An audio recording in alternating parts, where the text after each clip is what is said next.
Okay, let's look at how to add changeover times to your Lean Design Simulator model. So I'll click through the tabs, flow description, so one line, and resources, 5 stations and 5 people, and the flow is sequential, okay, 1, 2, 3, 4, 5, and end.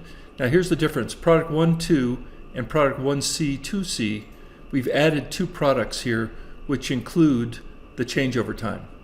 So these are the same products, product 1 and product 1C, but this one is going to include time for changeover. So let's take a look at how that works.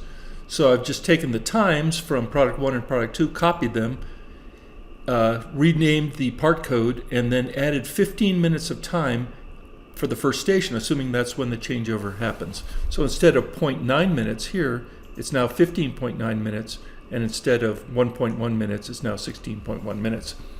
So those times are now added, and then of course the sequence needs to change also.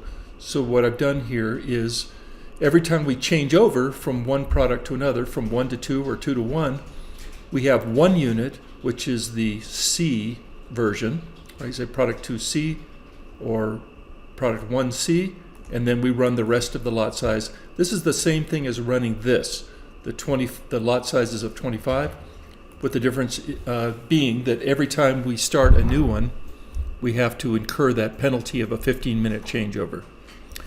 So that is that, and I can tell you the results is when we ran it this way with no changeover, we were able to get 252 units, but when we added 15 minutes of changeover for every 25 units, that dropped to 169. So 252 to 169.